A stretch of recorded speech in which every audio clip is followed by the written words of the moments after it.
하나님과의 일치, 그리스도의 복음을 전하는 하나님의 일꾼. 데살로니가전서 3장 2절.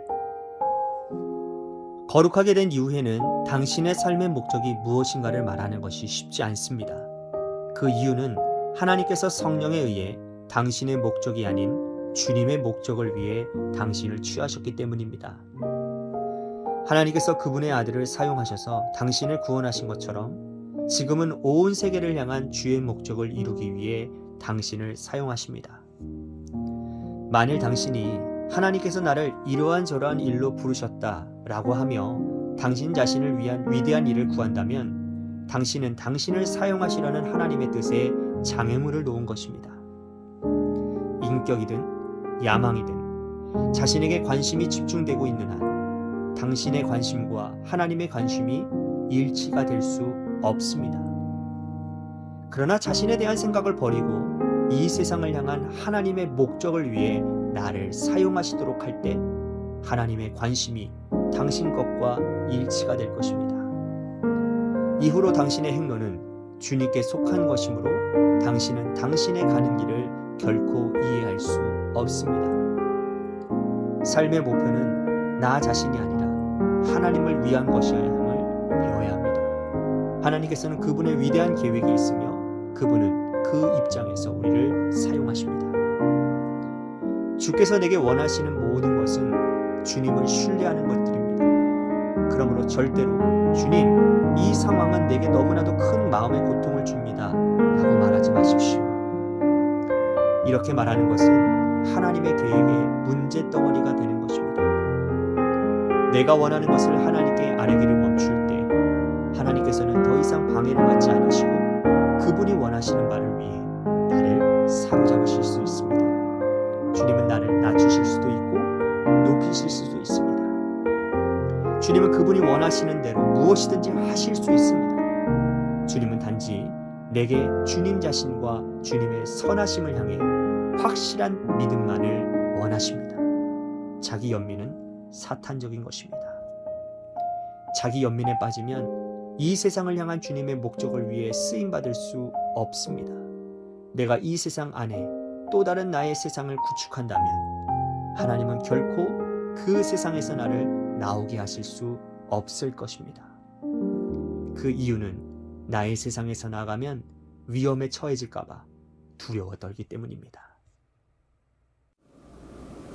주님은 나의 제구봉 새벽 묵상, 오늘은 12월 16일 하나님과 일치라는 제목으로 말씀을 나누도록 하겠습니다. 예수 믿는 사람들에게는요, 삶의 목적이 무엇이냐고 물어보면 많은 분들이 그렇게 대답을 합니다. 하나님의 영광을 위해 산다고요. 맞습니다. 우리들의 삶의 목적은 하나님의 나라와 그분의 영광을 위해 사는 거예요. 그러면 어떻게 사는 것이 하나님의 영광을 위해 사는 것이냐고, 지금 삶은 그렇게 살고 있느냐고 다시 물으면 그렇다라고 대답하는 분들이 많지 않습니다. 말은 분명히 하나님의 영광을 위해 산다고 하는데 실제 삶에서는 하나님의 영광보다는 나를 위해 살 때가 더 많기 때문이죠. 여러분은요? 여러분들은 어떠하십니까? 하나님의 영광을 위해 사세요? 제모스는 거룩하게 된 이후에는 당신의 삶의 목표가 무엇인가를 말하기가 쉽지 않다라고 말을 합니다. 이유는 하나님께서 성령에 의해 당신의 목적이 아닌 주님의 목적을 위해 당신을 취하셨기 때문이라는 거예요. 하나님께서 그분의 아들을 사용하셔서 당신을 구원하신 것처럼 지금은 온 세계를 향한 주의 목적을 이루기 위해 당신을 사용하신다고요. 그렇습니다. 하나님은 우리를 사용하셔서 하나님의 목적을 이루기를 원하세요. 우리를 통해 영혼을 구원하고 열방을 회복하기를 원하신다 이 말입니다. 그리고 그 목적대로 사는 것이 바로 하나님 위해 사는 것이고요. 하나님의 영광을 위해 사는 겁니다. 그런데 말은 하나님을 위해 산다고 하면서 자신을 위한 일을 구한다면 그것은 우리를 사용하시려는 하나님의 뜻에 장애물을 놓는 것이라고 챔버스는 말을 합니다. 인격이든 그것이 야망이든 자신에게 관심이 집중되어 있는 한 당신의 관심과 하나님의 관심이 일치가 될 수 없다고요. 여러분, 전도해 보셨지요? 여러분, 전도하려면 나는 정말 없는 존재로서 되어야 되지 않습니까? 예전 교회에 어느 권사님이 남편을 전도하고 싶어서 했던 일들을 들은 적이 있는데요. 그 권사님은 그 남편을 전도하려고 정말 간이고 뭐 쓸개고 하여튼 간에 다 빼고 남편의 비율을 맞추는 거예요. 그래서 겨우 한번 교회에 데리고 나오려고 그렇게 했다라는 것이죠. 여러분, 전도를 하려면요, 그 대상이 가족이든 또한 타인이든 간에 철저하게 그 사람이 중심이 되어야 되지, 내가 중심이 되어서는 절대로 열매를 맺을 수가 없습니다. 그래도 그렇게 하는 이유는 뭡니까? 그것이 하나님의 원함이시고 또 하나님의 기쁨이기 때문에 그런 거죠. 내가 주인이 되고 내가 중심이 된 사람이 여러분 그렇게 할 수 있을까요? 내 자존심이 먼저고 내 기분과 감정이 먼저니까 하나님의 관심에 마음은 혹은 있을 수는 있을지 모르겠지만 삶으로 실천한다? 그건 쉽지 않을 겁니다. 제머스는요, 자신에 대한 생각을 버리고 이 세상을 향한 하나님의 목적을 위해 나를 사용하시도록 할 때에 하나님의 관심이 당신의 것과 일치될 것이라고 말을 합니다. 이후로는 당신의 행로는 주님께 속한 것이므로 당신은 당신의 가는 길을 결코 이해할 수 없다고요. 우리는 그런 고백을 종종 하게 됩니다. 나는 주님과 함께 십자가에 죽었습니다. 이런 고백 우리들이 하지 않습니까? 그런데 만약 그 고백이 정말이라면 내 생각 중심에는요, 주님이 계셔야 되는 거 아닙니까? 그잖아요. 그리고 주님께서 나를 도구로 사용하심에 감사하며 기꺼이 순종할 수 있습니다. 그렇게 살다 보면 어느새 예전의 내 모습을 찾아볼 수 없게 되는 거고요. 하나님의 마음에 맞는 삶, 그러한 삶을 살고 있는 나를 보게 될 겁니다. 그러니 내 인간적인 생각으로는 그러한 삶을 이해할 수 없는 거죠. 그죠? 그러나 여러분, 하나님의 은혜로 구원받고 하나님의 자녀가 된 우리는 더 이상 나를 위해 살아서는 안 됩니다. 제가 지금 계속해서 말씀드리는 거잖아요. 그렇게 살아서는 안 되는 거예요. 우리의 삶의 목표는 챔버스의 말대로 나 자신이 아니라 하나님을 위한 것이어야 됩니다. 그리고 그러한 삶을 살기 위해서 주님이 우리에게 원하시는 것은 주님을 온전히 신뢰하는 것임을 또한 말하고 있습니다. 주님을 온전히 신뢰한다는 건 뭘까요?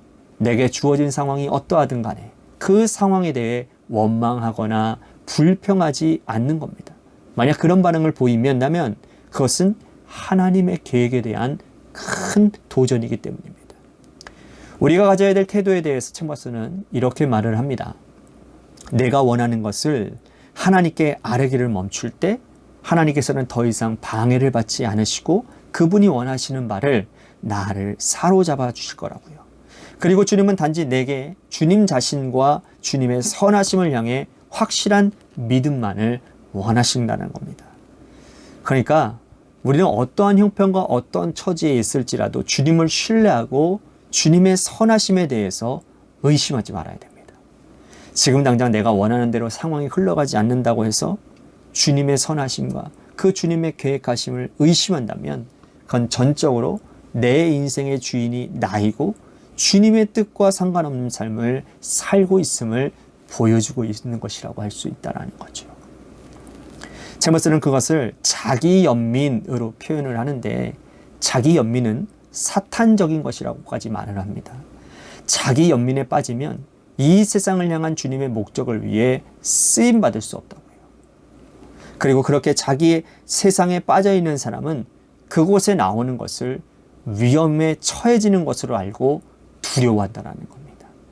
사실은 자기 세상에 빠져 사는 것이 더 위험한 것인데도 말이죠. 사랑하는 성도 여러분, 무엇이든지 그 지어진 목적에 맞게 사용하는 것이 제일 좋은 겁니다.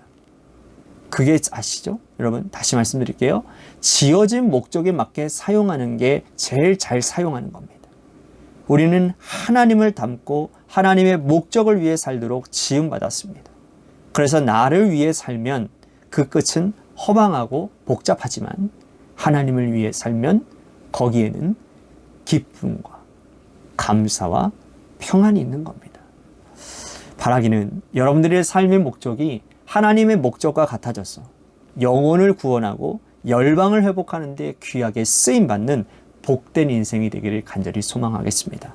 그래서 여러분들을 통해서 여러분들 주위에 있는 준비된 영혼들이 주님 앞으로 돌아오는 복된 역사가 있게 되기를 주님의 이름으로 간절히 축복하겠습니다. 아멘.